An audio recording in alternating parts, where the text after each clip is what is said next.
The narrative had already been written before she even stepped onto the court in Puerto Rico. It was a narrative of fragility, of what if, of a career interrupted. For 8 months, the basketball world had held its breath. The collision that had silenced the arena, the sharp intake of air from millions of fans, the grim prognosis, it was all supposed to be the opening chapter of a cautionary tale. A transcendent talent sidelined. A shooting star momentarily extinguished. Caitlyn Clark had spent those 8 months in the grueling, silent purgatory of rehabilitation. It's a place where doubt festers in the dark, where the whispers of a skeptical public, will she be the same, become a deafening roar in the quiet moments between exercises, where the body, once an obedient instrument of will, becomes a stubborn obstacle. Add to that the insidious weight of a viral infection, a flu that sapped energy and fogged the focus required to operate at an elite level.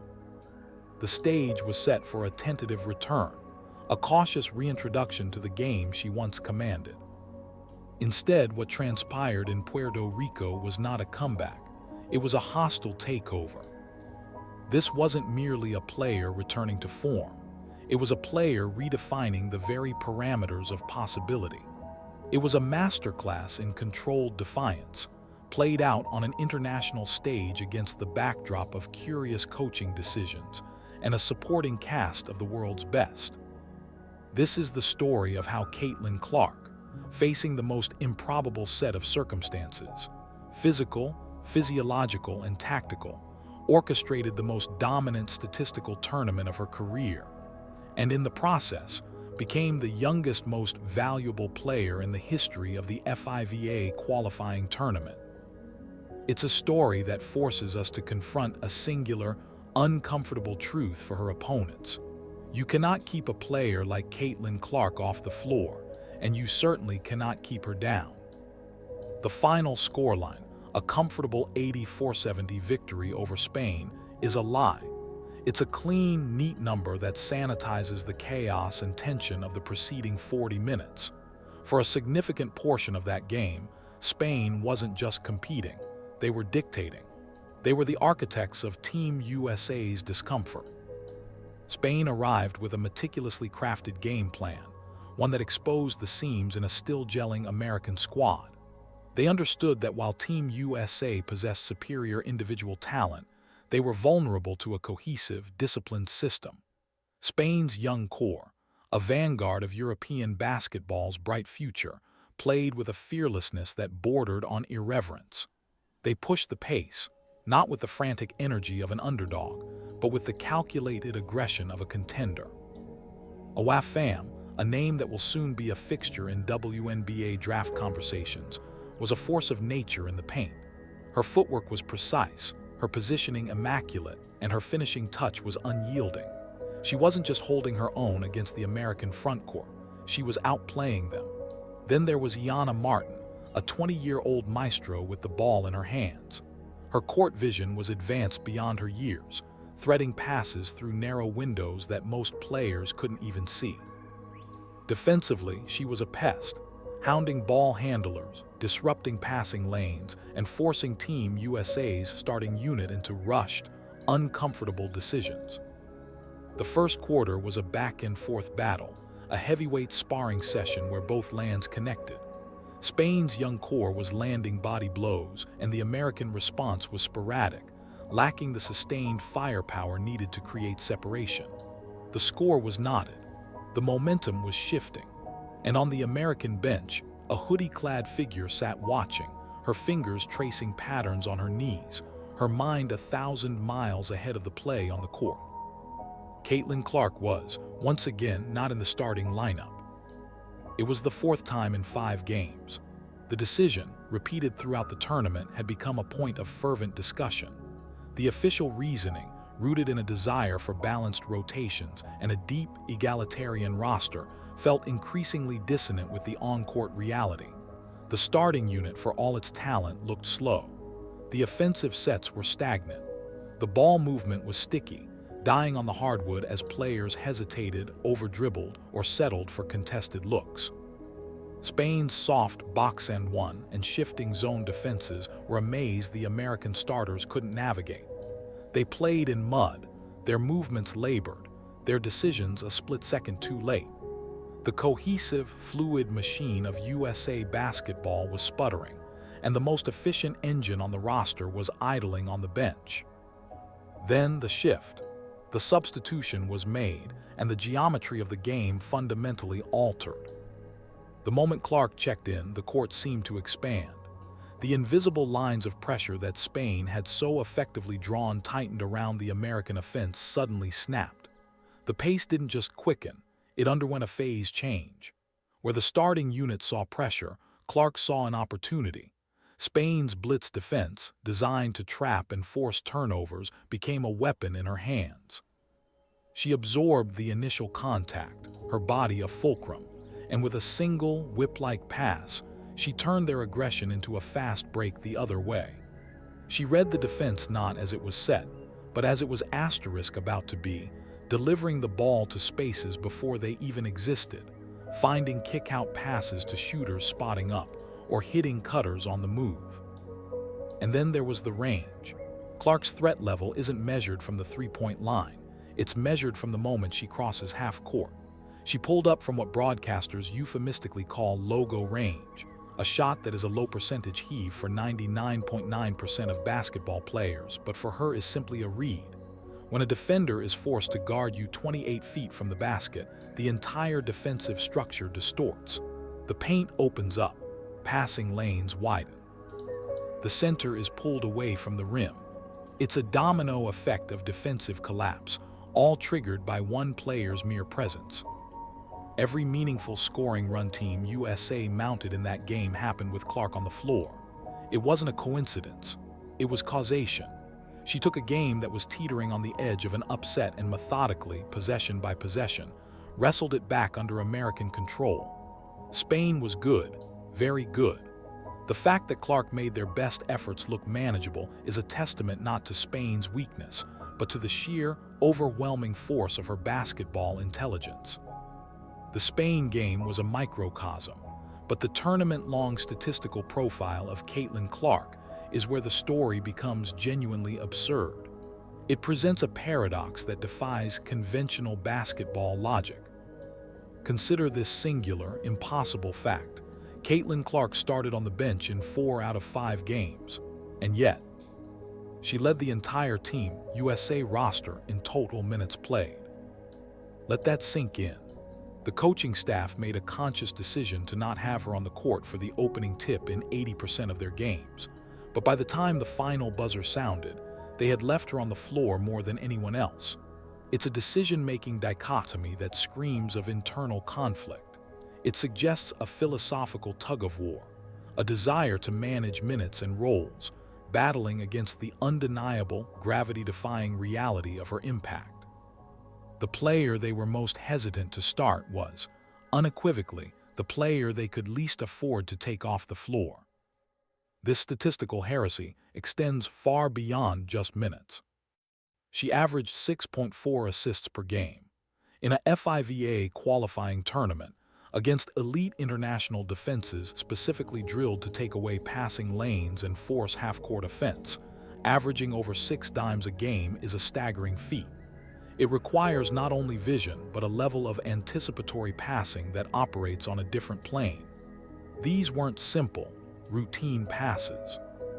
They were cross-court lasers, perfectly timed pocket passes in the pick-and-roll, and full-court outlet missiles that turned defensive rebounds into instant offense. This is where the argument becomes irrefutable. Clark didn't just lead Team USA in plus-minus.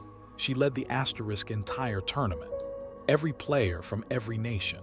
When Caitlyn Clark was on the court, Team USA outscored their opponents by a margin that no other player in Puerto Rico could match.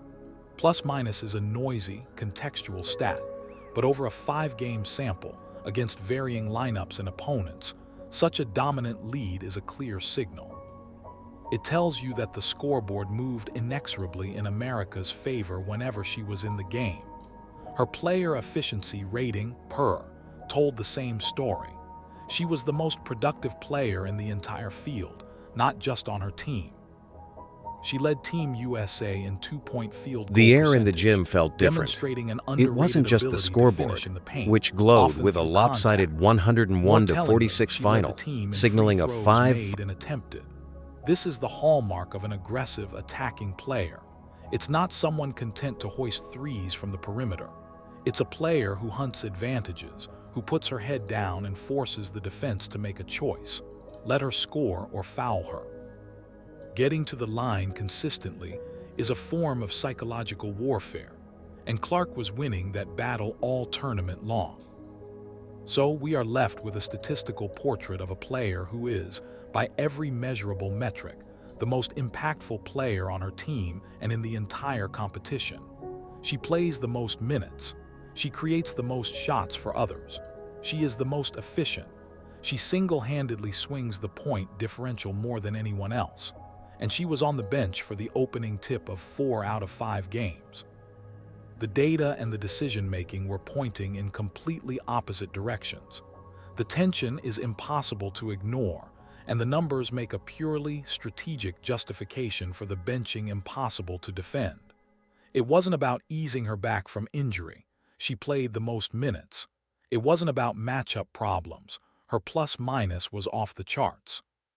It was a contradiction that played out in real time, a puzzle that only resolved itself when you accepted that perhaps the coach's philosophy and the player's reality were simply incompatible. When the announcement came, it felt less like a surprise and more like the formal recognition of an inevitability. The MVP of the tournament is none other than Miss Caitlyn Clark. It was not a Lifetime Achievement Award. It was not a popularity contest decided by jersey sales. This was a merit-based honor, determined by 5 full games of undeniable, data-backed dominance.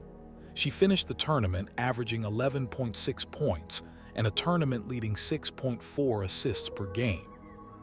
But the MVP was won in the margins. The tournament best plus-minus, the unassailable efficiency rating that topped every player from every competing nation, the gravity-defying minutes total for a bench player. Adding a layer of profound significance to the accolade was the context of her journey. This was her second MVP award in a FIVA-sanctioned tournament. The first came in 2021, when she led the USA U19 team to a gold medal. To do it once, as a teenager bursting onto the international scene, was a sign of immense promise.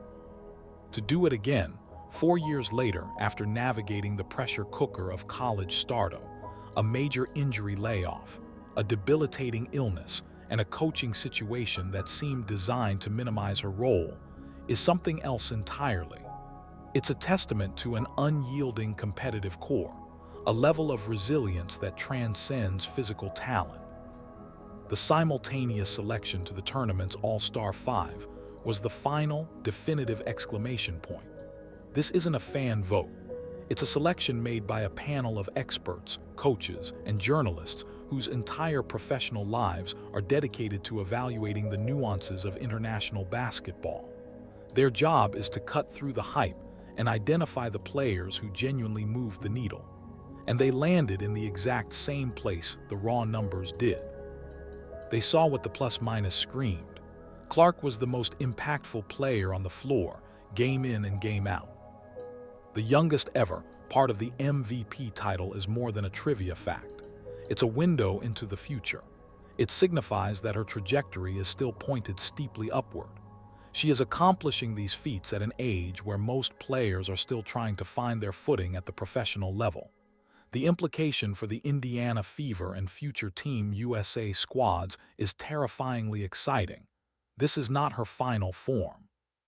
To truly understand the significance of Clark's performance, one must examine the philosophical shift that occurred mid-tournament. The difference between the approach of Cara Lawson and the subsequent stewardship of Nate Tibbitz was not subtle. It was a stark contrast between two fundamentally different visions of how to deploy a talent like Caitlyn Clark. Cara Lawson's system, evident in the early games, seemed designed around the principle of equilibrium. It was a democratic system where minutes were spread, touches were shared, and no single player was meant to dominate the offensive flow. On paper, with a roster this deep, it's a defensible strategy. In practice, it looked like a self-imposed handicap. Lawson's approach to Clark was to utilize her off the ball as a spot-up threat or a secondary initiator. The goal, ostensibly, was to keep the defense honest and not become predictable. But the result was an offense that often looked constrained. The pace was deliberate, almost cautious. The beautiful chaos that defines Clark's best basketball, the full-court dashes, the no-look passes in transition, the audacious pull-up threes in semi-transition, was replaced by a more methodical, half-court-oriented attack. It's not that Lawson's system was inherently bad. It was that it was a poor fit for her best player. It was like owning a Ferrari and driving it only in first gear. When games remained tight, when the offense sputtered against Spain's pressure in the first half, Lawson's fingerprints were all over the conservatism. Her mysterious absence from the Spain game, ceding control to assistant Nate Tibbitz, proved to be the tournament's turning point. Tibbitz did something radically simple. He got out of the way. He looked at his roster and built a system around his strengths, rather than forcing his players to fit a preconceived system. He saw Caitlyn Clark and understood that she isn't just a point guard, she's a gravitational force. He built a faster, guard-heavy offense, and he put the ball in Clark's hands to initiate everything. The transformation was immediate and breathtaking. Clark ran a pick-and-roll clinic. It wasn't just the execution, it was the speed of the decision-making. She would come off a screen, and before the help defense could even rotate, the ball was already in the air, finding the role player, the popping big, or the weak-side shooter. She was playing the game a full second faster than everyone else on the court, turning Italy's defensive rotations into a futile game of catch-up. This was the unveiling. For the first time all tournament, Clark was in the starting lineup. Alongside her was Paige Bueckers, and the floor was spaced by Kelsey Plum. The result was a basketball symphony. Team USA didn't just beat New Zealand, they dismantled them. The Clark-Bueckers two-man game was a revelation. Defenses were forced to pick their poison. Trap Clark and she'd find Bueckers on the short roll with a numbers advantage. Switch the screen and Bueckers would punish a smaller defender in the post or blow by a bigger one. Focus on Bueckers and Clark would pull up from the logo or knife her way into the paint. It was a beautiful, unselfish, and utterly unguardable brand of basketball. The contrast with the earlier approach, and with the known preferences of incoming FIVA coach Stephanie White, who favors a slower, more structured pace, adds another layer of intrigue. Clark has always thrived in chaos, in the blur of transition where her vision and passing can create advantages before the defense can set. When the game slowed down, when it became a series of deliberate half-court sets, her superpowers were, if not neutralized, certainly muted. The cause and effect were written all over the game film. When Clark had the keys and the tempo was high, Team USA was a buzzsaw. When she was managed into a supporting role, they were a collection of incredibly talented individuals who could be contained. If the coaching change unlocked Clark, what it truly unleashed was the Clark-Bueckers partnership. And that partnership has the potential to define the next decade of international basketball. Coming into Puerto Rico, they were two superstars from different orbits. Clark, the maestro of the up-tempo, high-volume offense. Bueckers, the quintessence of efficiency and poise, a player who can score from all three levels and facilitate with equal aplomb. They had barely shared a court together. By the time they left, they were operating as a single, symbiotic basketball entity. The chemistry they displayed wasn't the product of countless hours of practice. It was intuitive. It was a meeting of brilliant basketball minds that recognized each other instantly. Clark would push the pace off a rebound, her head up, scanning. Bueckers, without looking, would already be sprinting to her spot. A trail three, a rim run, a flash to the elbow. The pass would arrive exactly on time in the perfect place before the defense could react. Bueckers would catch and shoot, or catch and drive. The entire sequence a seamless blend of anticipation and execution. The two-man game they developed became the tournament's most potent weapon. It was a chess match where they had all the queens. When Clark ran the pick-and-roll with Bueckers as the screener, it created a nightmare scenario. If the defense switched, Bueckers now had a mismatch in the post or could pop out for an open jumper. If they hedged or doubled Clark, her wizardry with the ball allowed her to find Bueckers slipping to the basket or popping open behind the arc. If they tried to go under the screen, Clark would rise and fire. There was no correct answer. It was a geometric problem with no solution, a two-headed monster that defenses could only hope to contain, not stop. Analysts were right to call it unguardable. It's not just the individual talent, it's the symbiotic force multiplier effect. They make each other better. Clark's passing vision is amplified by having a target like Bueckers who is always in the right place. Bueckers' scoring efficiency skyrockets when she's receiving passes from a player who delivers the ball with the precision of a laser-guided system. In 1 week in Puerto Rico, they laid a foundation of trust and understanding that would normally take a full professional season to build. The implications for the 2026 World Cup in Berlin are profound. Whatever team USA sends, if Clark and Bueckers are on it together, opposing defenses will have to fundamentally rethink their strategies. No discussion of this tournament's dynamics is complete without addressing the Angel Reese situation. Her role in this new, faster ecosystem was a topic of intense scrutiny, and the early games showed some of the predictable friction. Reese's game is built on power, positioning, and relentless activity in the half-court. Her dominance comes from establishing deep post position, muscling for rebounds, and operating in the paint.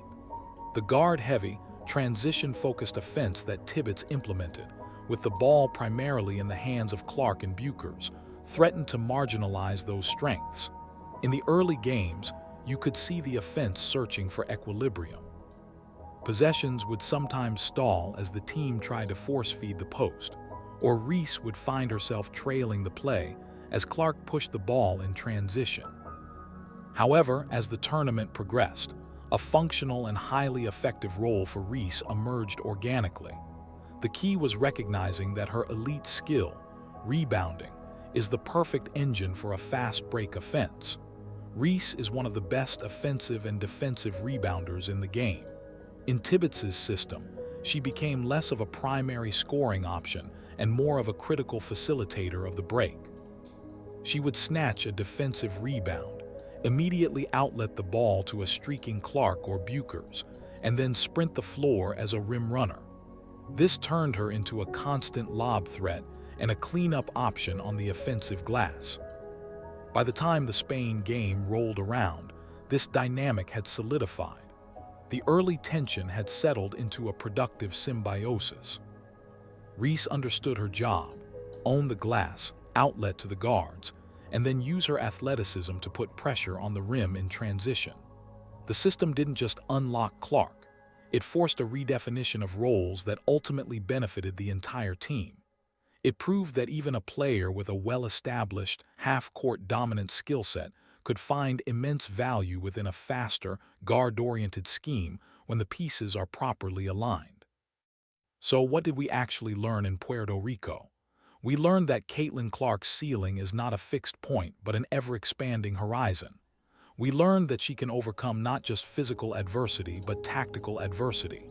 She can be benched, schemed against, and still, through sheer force of will and intellect, bend an entire tournament to her dominance. For the Indiana Fever, the implications are exhilarating. The offensive system that Nate Tibbitz ran, fast, guard-heavy, with Clark as the unquestioned fulcrum, is a blueprint. It's a preview of what a fully empowered Fever team could look like. The pick-and-roll chemistry she built with various bigs, the transition reads, the pace pushing, all of it translates directly to the WNBA. The experience of leading a team through a competitive international tournament, of being the focal point of every opponent's defensive game plan, is invaluable seasoning for a young star. She returns to Indianapolis not just healthy, but sharper, more confident, and armed with a proven formula for success. And then there's Berlin. The 2026 World Cup is no longer a distant abstraction. It is a tangible goal, and the path to gold now runs through the partnership forged in Puerto Rico. The Clark-Bueckers duo is no longer a hypothetical. It's a proven commodity. International teams now have 2 years to figure out how to stop it, a task that, based on the evidence from this tournament, seems nearly impossible. The experience of integrating different players like Reese into the fast break system also provides invaluable data for future team builders. 8 months off the floor, a body fighting a flu, a coach reluctant to start her. And despite all of it, Caitlyn Clark walked away from Puerto Rico as the youngest MVP in FIVA Qualifying Tournament history. She didn't just lead her team, she led the entire tournament in the metrics that matter most, plus minus and efficiency. This wasn't just a comeback. This was a declaration. It was a vivid, technicolor reminder that some players exist outside the normal rules. You can't manage their minutes effectively because the team is simply better with them on the floor. You can't keep them off the court. You can't scheme them away. Caitlyn Clark didn't just win a trophy in Puerto Rico. She provided a masterclass in the geometry of resilience, proving that when you give her the keys, there is no defense for greatness. The countdown to Berlin has begun, and for everyone else, it already looks like a very long 2 years.